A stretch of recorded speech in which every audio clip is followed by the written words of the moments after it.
राधा स्वामी जी, सतगुरु की दया, सतगुरु की रहमत उन्हीं जीवों पर होती है जो सतगुरु का भजन सिमरन करते हैं, सतगुरु की सेवा में हमेशा हाजिर नाजिर रहते हैं।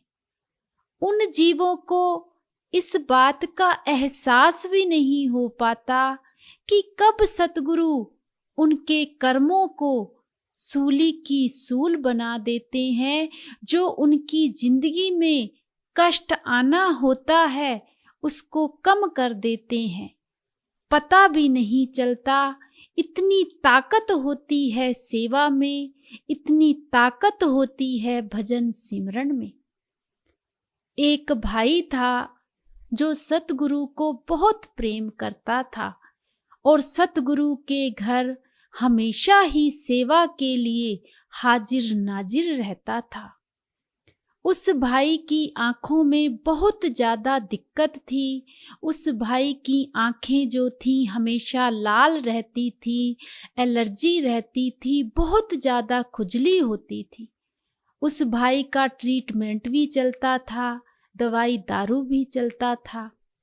इस चीज को लेकर जो परिवार वाले थे हमेशा ही अपने बेटे को एक ही बात कहते थे कि बेटा, तेरी आंखों में इतनी ज्यादा दिक्कत है और डॉक्टरों ने तुम्हें यह भी कहा है कि धूल मिट्टी से दूर रहना है, पर पता नहीं तुम्हारी समझ में क्यों नहीं आता, तुम हमेशा ही सेवा पर चले जाते हो। अगर ज्यादा कोई दिक्कत हो गई तो फिर क्या करोगे? वह भाई कहता कि मुझे कोई फर्क नहीं पड़ता, जो होना होगा वह हो जाएगा। अब वह भाई अपनी सेवा पर जाता रहा। उस भाई का एक छोटा भाई भी था।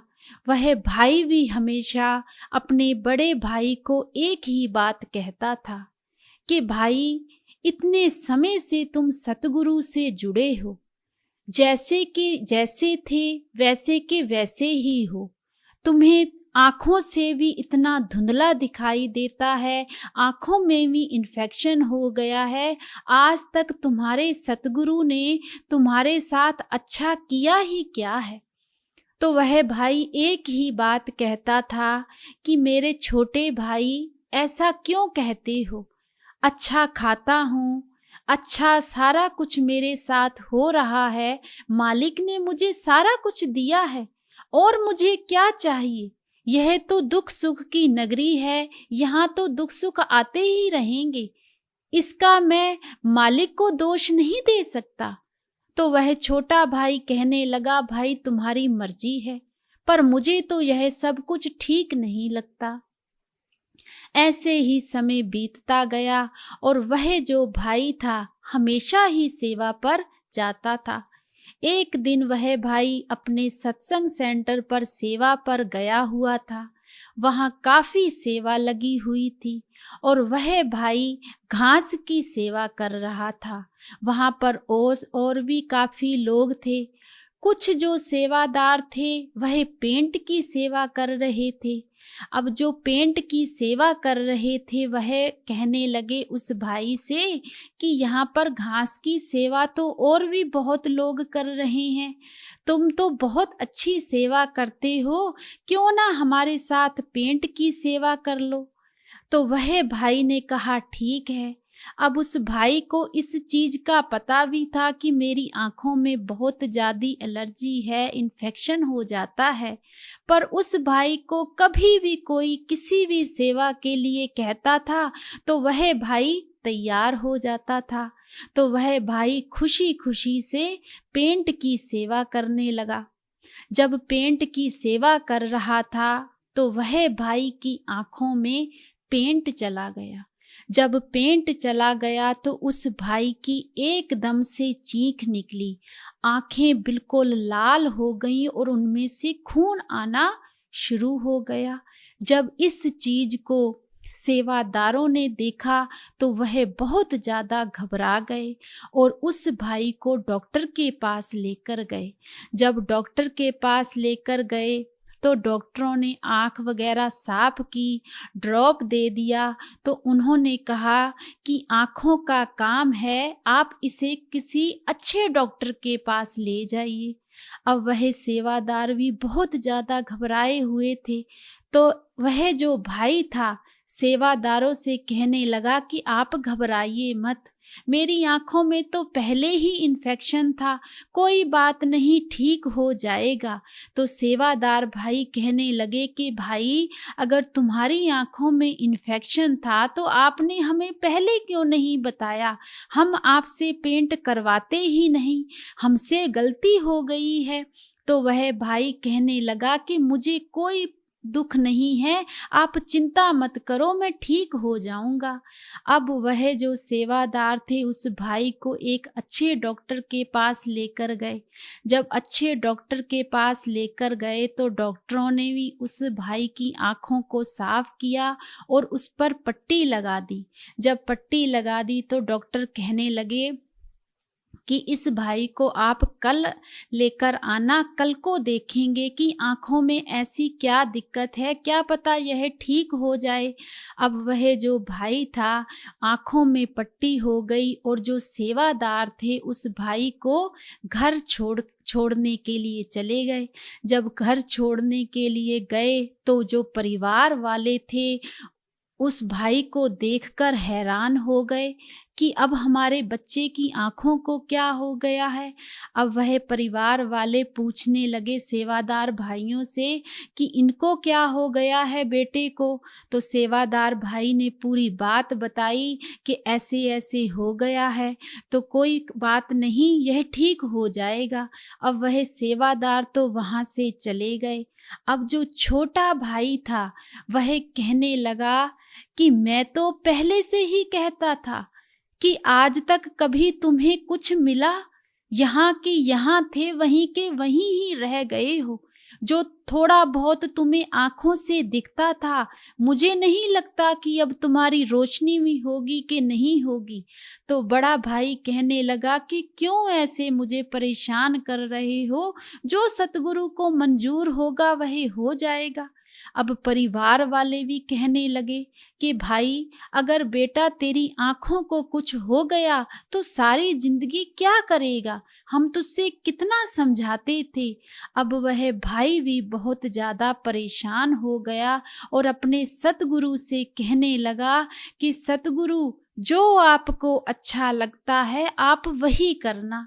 अब जब अगला दिन आया तो छोटा भाई अपने बड़े भाई को डॉक्टर के पास लेकर गया। जब डॉक्टरों ने आंखें देखी तो चेक किया तो डॉक्टरों ने कहा कि इसका जो आंखों में केमिकल है वह नसों में जा चुका है, बहुत ज़्यादा तकलीफ हो चुकी है। इस भाई की जो रोशनी है अभी बहुत टाइम लगेगा, उसके बाद आएगी, अभी आंखों से बिल्कुल भी इसको नहीं दिखेगा और इसका ट्रीटमेंट जो है लंबा चलेगा, लेकिन रोशनी आ सकती भी है और नहीं भी आ सकती। जब यह बात उस भाई ने सुनी तो वह भी थोड़ा सा दुखी हुआ कि इन आँखों से मैं अपने सतगुरु को देख लेता था, इन आँखों से जाकर मैं अपने सतगुरु के घर सेवा कर लेता था, अब मेरी आँखें ही नहीं रही तो मैं क्या करूँगा। मन ही मन में वह भाई यह बातें सोचने लगा। जब घर पर आए तो छोटा भाई फिर से अपने भाई को और सतगुरु को दोष देने लगा कि हम तो आपको बहुत समझाते थे, अब बैठे रहो सारी जिंदगी अंधे होकर, तुम्हारा कुछ नहीं हो सकता, अब तुम्हारे परिवार वालों को कौन पालेगा। सारा घर परिवार उस भाई को ताने मारने लगा। यह चीज देखकर सुनकर वह भाई भी बहुत परेशान और उस भाई ने आंखों में आंसू भरते हुए एक ही बात कही कि मेरी तो रोशनी चली गई है, पर तुम लोग भी मुझे ताने मार मार के लगता है मुझे मार दोगे। क्या पता मेरे कर्मों में क्या था क्या नहीं, यह तुम्हें कौन समझाए। अगर मेरी आंखों की रोशनी आनी होगी तो आ जाएगी, मुझे परेशान मत करो। ऐसे ही दिन बीतते गए। 1 हफ्ता हो गया, लेकिन अभी भाई की रोशनी नहीं आई। पर वह भाई अपने सतगुरु के आगे एक ही अरदास करता था कि सतगुरु, मुझे एक बार यह एहसास तो कराओ कि मेरे साथ ऐसा हुआ तो हुआ क्यों। अगर आप चाहते हो कि मैं इन आँखों से आपको दोबारा देख सकूं तो मुझे ठीक कर दो, नहीं तो यह लोग मुझे ताने मार मार के ही मार देंगे। ऐसे ही 10-12 दिन निकले। एक दिन वह भाई अपने भजन सिमरन पर बैठा हुआ था। जब भजन सिमरन पर बैठा हुआ था तो तब भी वह भाई अपने सतगुरु के आगे एक ही अरदास कर रहा था कि सतगुरु, इन आँखों से मैं तुझे देख लेता था। मेरे सतगुरु, मेरा परिवार भी है, तू ही मेरा दुख दूर कर सकता है, तू ही मुझे समझ सकता है। जब उस भाई ने आंखें खोली तो उस भाई को धुंधला धुंधला दिखाई देने लगा। जब उस भाई को धुंधला धुंधला दिखाई देने लगा तो उसने परिवार वालों से कहा कि मुझे डॉक्टर के पास जाना है, मुझे थोड़ा थोड़ा दिखाई देना शुरू हो गया है। परिवार वाले भी इस चीज को देखकर हैरान हो गए। कोई डॉक्टरों ने तो कहा था कि इसे काफी टाइम लग सकता है, इसकी रोशनी आ भी सकती है, नहीं भी आ सकती, ऐसा तो कैसे हो सकता है। अब छोटा भाई भी बड़ा हैरान और परेशान। अब फिर से डॉक्टरों के पास गए। इस चीज को देखकर डॉक्टर भी हैरान हो गए कि यह तो एक चमत्कार हो गया है कि 12 दिन में तुम्हारी रोशनी आ गई है, तुम्हें जो धुंधला धुंधला दिखाई देना शुरू हो गया है, यह चमत्कार से कम नहीं है। अब उन डॉक्टरों को कौन समझाए कि चमत्कार करने वाला तो कोई और नहीं, मेरा सतगुरु है, वह सब जानता है। अब डॉक्टर कहने लगे कि भाई तुम्हारी रोशनी आ जाएगी, धीरे धीरे इसका ट्रीटमेंट होगा, तुम्हारी रोशनी आ जाएगी। वह भाई बहुत खुश। ऐसे ही समय बीतता गया और उस भाई की रोशनी आ गई। जब रोशनी आ गई, इस चीज को देखकर जो छोटा भाई था वह बहुत हैरान हुआ। वह उस भाई से कहने लगा कि भाई, आज तक तो मैं ना तो सतगुरु को मानता था और ना ही तुम्हारे सतगुरु पर भरोसा करता था, और एक ही ताना तुम्हें देता था कि पता नहीं तुम्हें वहां जाकर क्या मिला है। पर आज मुझे भी इस चीज का एहसास हो गया है कि वह जो सतगुरु है कोई छोटी चीज नहीं है, वह सच में जानी जान है। पता नहीं तुम्हारे साथ क्या होना था कि तुम्हारे सतगुरु ने सूली की सूल बनाई है। तब उस भाई ने अपने छोटे भाई को और परिवार वालों को यह बात कही कि भाई, तुम्हें इस चीज का एहसास भी नहीं है, मेरे सतगुरु मुझे सब कुछ बता गए हैं, मुझे कभी दिखाई नहीं देना था। आज तक मैं जो सतगुरु के घर धुंधली आंखों से सेवा कर रहा था ना, मैं तो अंधा था, अंधा।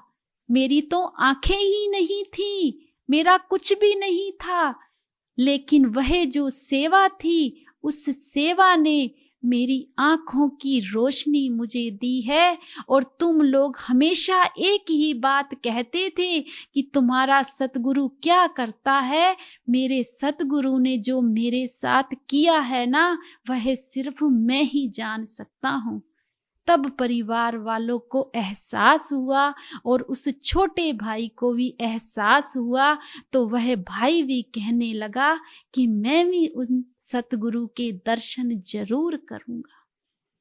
तो कहने का मतलब सिर्फ इतना है, अगर हम सतगुरु के घर सेवा करते हैं, सतगुरु के भजन सिमरन पर बैठते हैं, हमें नहीं पता कि हमारे कर्म कितने भारी हैं, हमारे कर्मों का क्या हिसाब किताब है, कहने को चाहे जो मर्जी कहता रहे, लेकिन वह जो सतगुरु है वह अपने जीव की रग रग जानता है, पल पल की जानता है। सेवा में और भजन सिमरन में बहुत ज्यादा ताकत है। कब सतगुरु सूली की सूल बना देते हैं, वह ही जीव उन चीजों का एहसास कर सकते हैं जो जीव सतगुरु के लिए समय निकालते हैं, उसका प्यार पाते हैं। तो सतगुरु भी अपने बच्चों की जरूर संभाल करते हैं। तो हमें भी सतगुरु की प्यार पाने के लिए, उसका एहसास करने के लिए हमें भी भजन सिमरन करना चाहिए। हमें भी यह एहसास करना चाहिए कि उस पूरे सतगुरु के हम एक मिक हो जाएं और उसके बगैर हमारे जीवन में और कुछ भी ना हो, सिर्फ और सिर्फ भजन सिमरन हो, उसका प्यार हो और सेवा हो। तो सतगुरु हमेशा अपने बच्चों की रखवाली करते हैं। राधा स्वामी जी।